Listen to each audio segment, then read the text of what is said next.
Bom dia, turma, tudo bem? Aqui é o professor Tiaguinho para mais uma aula de História e hoje nós vamos continuar tratando da chamada Era Vargas.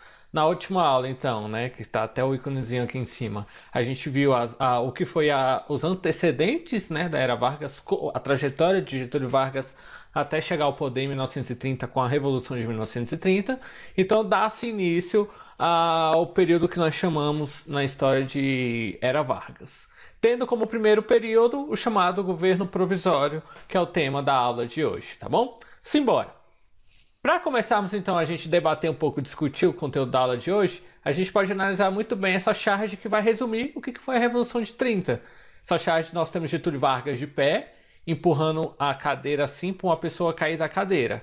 A pessoa que está caindo da cadeira é Júlio Prestes, né, o candidato que tinha vencido as eleições de 1930, mas foi deposto, né, não pôde assumir porque Getúlio Vargas aplicou o golpe, né, a Revolução de 30, e assumiu a presidência. Tanto que na cadeira, no assento da cadeira, está escrito presidente, né? Então, Getúlio Vargas assume o poder de forma contraditória, de forma por meio desse golpe político, mas assume o poder do Brasil em 1930 e temos início então chamado governo provisório. O governo provisório ele vai ter início nesse ano de 30 e vai durar até o ano de 1934, quando vai ser votado a Constituição, a primeira Constituição da Era Vargas. E aí o seu governo vai mudar de caráter, vai sair de um governo provisório para um governo constitucional. Porque uma parte importante para o governo ser chamado de provisório é porque nós não tínhamos uma Constituição que regia aquele governo. E qualquer governo republicano, democrático, ele é regido por uma Constituição. Porque a Constituição é a carta magna do país, né? É a carta magna, aquelas leis gerais do que pode e o que não pode ser feito no país. E naquele momento nós não tínhamos isso no Brasil. Nós tínhamos ainda a nossa primeira Constituição republicana lá de 1891, essa que regia, né, esse sistema político eleitoral, mas que Vargas vai pegar e vai mudar completamente durante a sua trajetória política, tá bom? Vamos lá então. Ao assumir então a chefia do governo provisório, Vargas ele vai mandar fechar, né, dissolver o Congresso Nacional. Lembrando que o Congresso Nacional é a junção dos governos do Poder Legislativo, a Câmara dos Deputados e o Senado, tá bom? Além do Congresso Nacional, ele vai mandar fechar as assembleias legislativas tanto dos estados quanto dos municípios. Então nós não tínhamos o cargo de vereador nem de deputado estadual pelo Brasil afora. Ele vai substituir os presidentes dos estados por interventores. Os presidentes dos estados eram eleitos, né? Eram eleitos de forma democrática, ou seja, a população de um estado votava para o presidente daquele estado. O que Vargas vai fazer? Vai tirar esse presidente de estado, essa figura de presidente de estado, e vai nomear interventores. O que é um interventor? É alguém que manda, que administra alguma coisa a mando do presidente, né? Então, quando o presidente manda alguém cuidar de uma região, aquela pessoa está no cargo de interventor. No Brasil, a gente passou recentemente por isso. Não sei se vocês vão se lembrar, mas até o ano retrasado, o governador do Rio de Janeiro era um cara chamado Pezão, é o apelido, né? Pezão. Ele foi deposto do cargo de governador do Rio de Janeiro por se envolver em casos de corrupção, né? E aí, na época, o presidente era o Michel Temer. O Michel Temer nomeou um interventor para o estado do Rio de Janeiro, para cuidar do Rio de Janeiro. Basicamente para cuidar da defesa do Rio de Janeiro, já que estava tendo o processo de impeachment do governador e estava explodindo a violência civil no Rio de Janeiro. Por isso que o Temer nomeou interventor. O Distrito Federal aqui, Brasília, nós passamos, só que alguns anos atrás, vocês têm que ter uma boa memória, nós também tivemos um interventor. Na época que o Arruda ele foi preso e cassado, né, do cargo de governador, e o seu vice Paulo Otávio aconteceu a mesma coisa, também foi nomeado um interventor aqui para Brasília, até se ter uma eleição indireta para se eleger um governador para terminar o mandato, que na época foi o deputado Rogério Rosso, que foi eleito para governar o Distrito Federal. Mas voltando à Era Vargas, 1930 no Brasil. Então ele manda fechar o Congresso, ele nomeia interventor, ele está quase uma figura autoritária, mandando no Brasil, mandando, escolhendo tudo, votando tudo, controlando tudo nesse sistema político, né? No ano de 1930 ele vai criar o Ministério do Trabalho, que aí é um dos marcos da Era Vargas. Porque o Ministério do Trabalho, Indústria e Comércio vai ser um símbolo de uma série de criações de leis trabalhistas que vão beneficiar a população brasileira, né? Esse ministério ele vai ser criado para representar essa classe trabalhadora e criar normas, leis que vão de assuntos relativos a essa classe trabalhadora, né? No ano seguinte, em 1931, foi estabelecida a lei de sindicalização, que atrelava os sindicatos ao Estado. O que essa lei falava? A lei vai admitir a existência de um único sindicato por categoria profissional. Ou seja, sou professor, então só vai poder ter no Brasil um sindicato geral dos professores. Não é como é atualmente. Atualmente nós temos diversos sindicatos. Aqui em Valparaíso mesmo, nós temos o Sindicato dos Professores de Escolas Públicas, o Sindicato de Professores de Escolas Particulares, nós temos a Associação de Escolas Públicas, a Associação de Escolas Particulares. Nós temos uma série de sindicatos que cada um vai cuidando dos direitos de cada classe trabalhadora, né? O Sindicato dos Rodoviários cuida dos direitos dos rodoviários. O Sindicato dos Policiais vai cuidar dos direitos dos policiais. Aliás, os policiais não podem fazer sindicato. Apaga o exemplo dos policiais. Isso é constitucional, tá bom? Depois a gente pode bater esse papo, se vocês quiserem.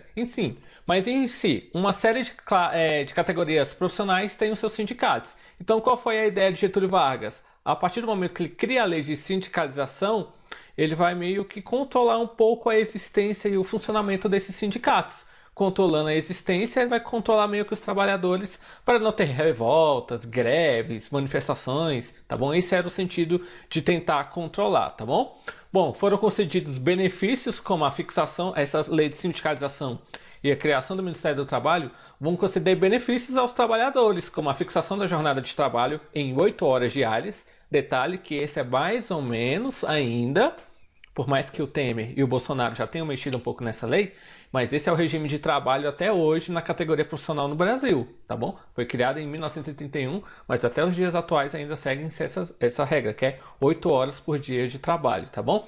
Além como a instituição da carteira de trabalho profissional, as férias e o direito à aposentadoria, entre outros diversos direitos trabalhistas. Ou seja, que a carteira de trabalho, para quem não conhece, é essa azulzinha, tá bom? Que é quando tu fala que vou trabalhar fichado, quer dizer que a sua carteira está assinada, tá bom?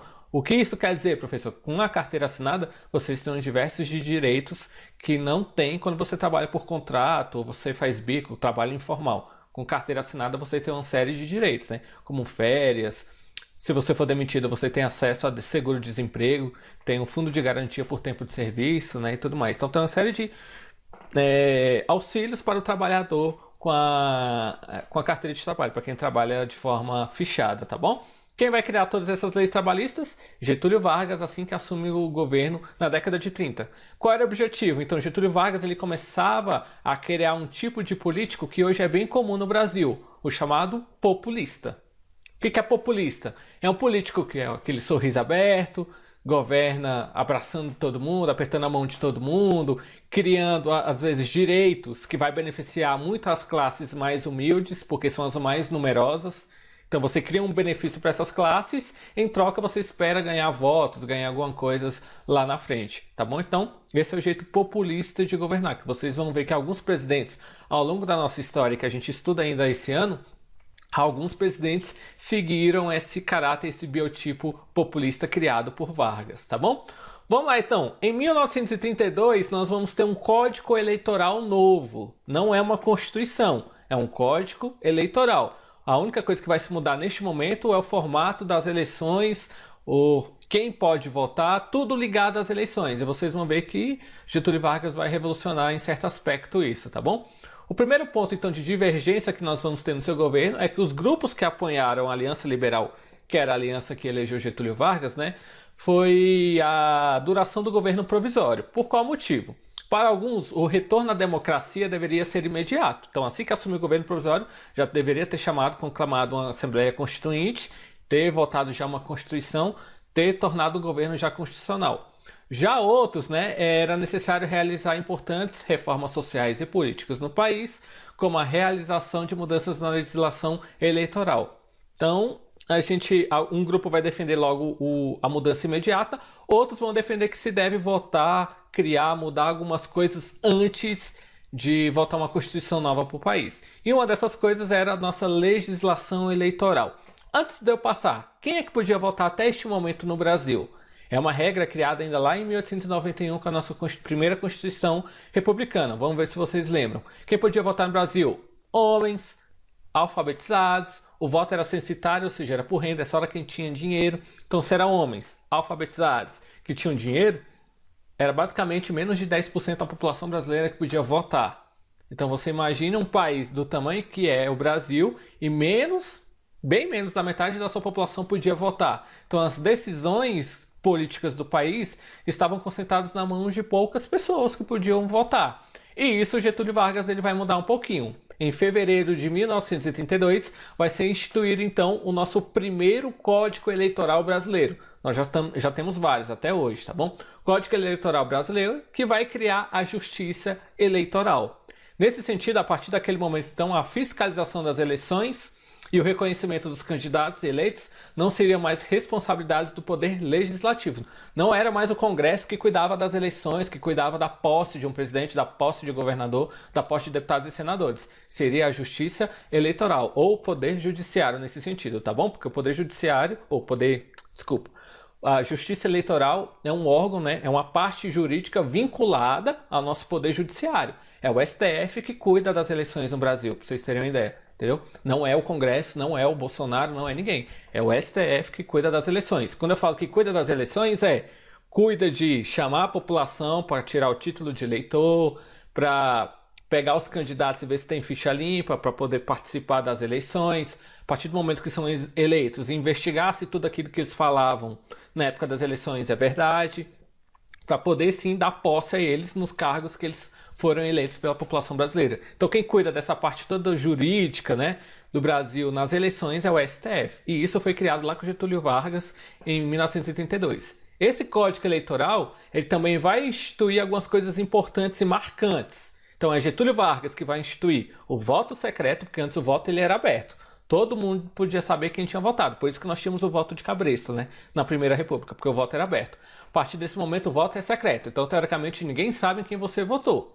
Tá bom? Segredo de Estado. E a partir daquele momento você não é obrigado a contar para ninguém quem você votou. Você era salvaguardado pelo Código Eleitoral Brasileiro. Além do voto secreto, também o Getúlio Vargas ele vai instituir uma das coisas mais revolucionárias do Brasil, que ele vai estender às mulheres o direito do voto. Tá bom? Então todas as mulheres do país, a partir daquele momento, poderiam participar das eleições, poderiam votar e serem eleitas, porque antes político era só homens. A partir daquele momento, mulheres também poderiam ser eleitas, se candidatar a cargos e serem eleitas. E aí nós temos o Código Eleitoral Brasileiro, uma representação, tanto que o nome do Brasil, pode ver qual era o nome do Brasil naquela época? República dos Estados Unidos do Brasil. Nós vamos mudar de nome alguns anos depois, quando nós vamos nos tornar República Federativa do Brasil, tá bom? Porque antes nós, nessa época, éramos basicamente bem parecidos com os Estados Unidos na nossa estrutura política. Éramos formados por vários estados que eram meio que independentes politicamente entre si, como é hoje nos Estados Unidos. Mas no Brasil a gente vai mudar depois. A gente vai adotar o sistema federalista, que é o sistema cujos estados estão reunidos sob o único governo, tá bom? É um sistema político que a gente fala depois. Então nós tivemos o voto feminino, né? Atualmente muitas mulheres são vereadoras, prefeitas, deputadas, senadoras e governadoras. Em 2011, pela primeira vez na nossa história, nós tivemos a eleição de uma primeira presidenta, né?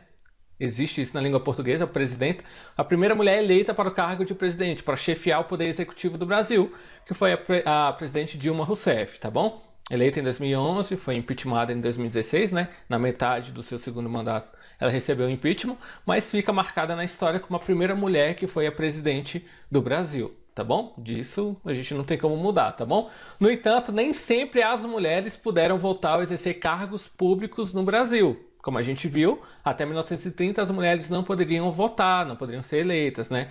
Apesar de as constituições de 1824 e 1891 não proibirem expressamente o voto feminino, as mulheres acabavam, pelo costume, impedidas de votar. Ou seja, não estava escrito lá que as mulheres não poderiam votar, mas quando elas chegavam nas urnas para poder votar, elas eram impedidas. Da mesma forma, que aí vocês aprendam agora, que em 1891... não vai estar escrito, né, que não pode ter escravos, não. No sentido de que a nossa legislação anterior de 1991, Constituição Imperial lá de 1824, não vai deixar expresso que a escravidão era permitida no Brasil. Não estava escrito isso em 1824 na nossa Constituição. Mas por outra história, a gente viu que ao longo do século XIX, o que nós mais tivemos no Brasil foi o uso da mão de obra escrava, tá bom? O Código Eleitoral Brasileiro de 1982, então, vai estabelecer o voto feminino, mas estabelecia algumas restrições. As mulheres poderiam votar, mas vai ter algumas restrições importantes. Apenas as mulheres casadas, com autorização do marido, poderiam votar, assim como viúvas e solteiras que comprovassem renda própria. Ou seja, se você era viúva ou solteira, você tinha que trabalhar. E se você fosse casada, você tinha que ter autorização do marido, né? Estamos falando ainda de uma sociedade muito patriarcal, né? O homem manda, o homem é o chefe de família, então ele que vai tomar as decisões do núcleo familiar. Inclusive se a mulher pode ou não ir para uma urna e votar ou ser eleita nesse sentido. Tá bom? O voto feminino também não era obrigatório, o do homem era, mas o da mulher não era obrigatório. Foi somente na Constituição de 1934, que vai ser criado por Getúlio Vargas, né, durante o governo de Getúlio Vargas, que as restrições aos direitos políticos das mulheres foram revogadas, tá bom? A obrigatoriedade em si do voto feminino, porém, só foi estabelecida na nossa Constituição de 1946, que é a nossa primeira Constituição pós-Era Vargas, belezinha? E aqui nós temos uma representação fotográfica da época que as mulheres puderam participar, então, das eleições de modo democrático, né, participativo em si. Então, para finalizar o governo provisório, nós tivemos uma coisa chamada Revolução Constitucionalista de 1932. Essa é uma revolução que vai acontecer no estado de São Paulo, e quem é do estado de São Paulo, quem é paulista, quem mora em São Paulo, celebra muito essa data, que até hoje o estado de São Paulo ainda é um feriado estadual, essa Revolução Constitucionalista. E o que foi essa Revolução Constitucionalista? Pelo nome vocês podem ver que é uma revolução que queria uma Constituição, correto? Porque, insatisfeitos com as medidas centralizadoras do governo provisório de Vargas, os paulistas exigiam então a elaboração imediata de uma nova Constituição, né? Então a galerinha lá de São Paulo queria logo a elaboração de uma Constituição, porque Vargas estava mandando sem controle algum. Não tinha nenhuma Constituição que proibia Vargas de mandar e desmandar. Então o pessoal de São Paulo vai fazer essa manifestação, essa revolução, querendo que logo se tenha logo a eleição, a votação logo de uma nova Constituição para o Brasil. E reivindicavam também uma outra coisa, né? A substituição do interventor do estado de São Paulo, que era João Alberto Barros, que era um militar pernambucano, e eles queriam a substituição e colocasse um civil, uma pessoa nascida no estado de São Paulo, tá bom? No início de 32, então vai ocorrer uma forte mobilização dentro do estado de São Paulo, que uniu diferentes, né, partes, setores da sociedade. O Partido Democrático, que havia apoiado Vargas nas eleições de 30, no caso, vai romper com o governo e vai se aliar ao seu antigo adversário, o Partido Republicano Paulista, tá bom? Então, o Partido Democrático, Partido Republicano Paulista, formando a chamada Frente Única Paulista, a FUP, né? Nesse sentido, no dia 9 de julho daquele ano, uma revolta armada então vai eclodir no estado de São Paulo, né? A chamada Revolução Constitucionalista. Mas foi uma revolta muito estadual, muito localizada, muito regional, só foi dentro de um lugar. Então ela não teve um alcance nacional, né?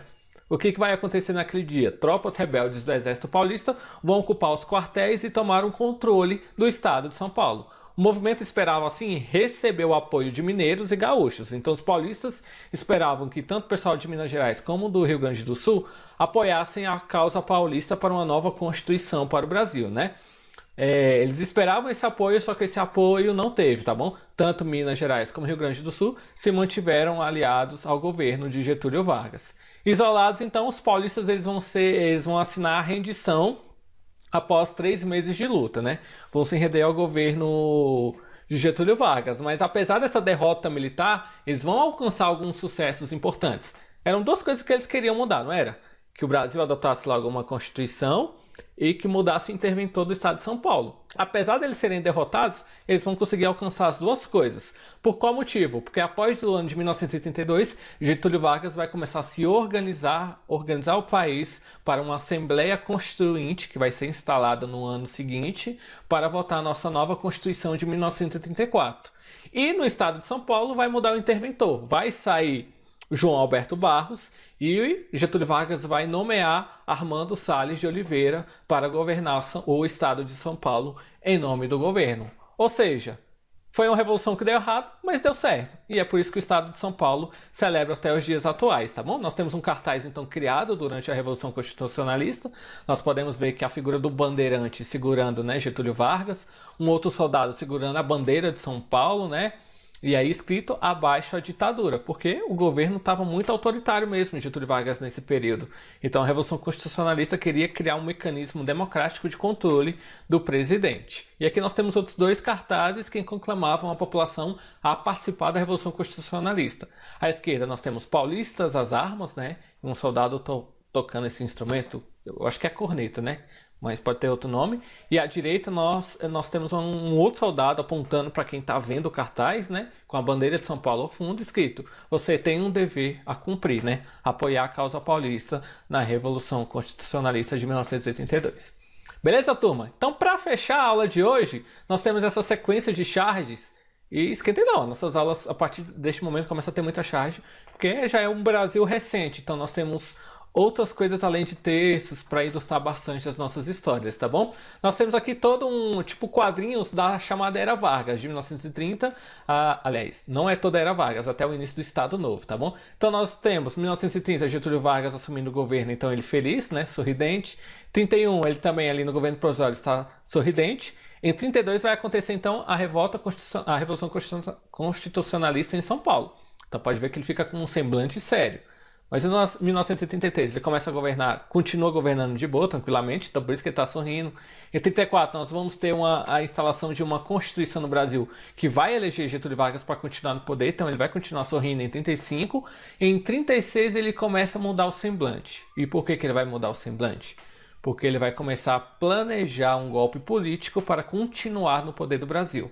A gente vai ver no próximo aula, no governo constitucional, que o mandato dele, que começa no ano de 1985, era para acabar no ano de 1940, 39. Só que aí ele vai aplicar um golpe político para permanecer no poder após isso, mas isso é assunto para as nossas próximas aulas. Belezinha?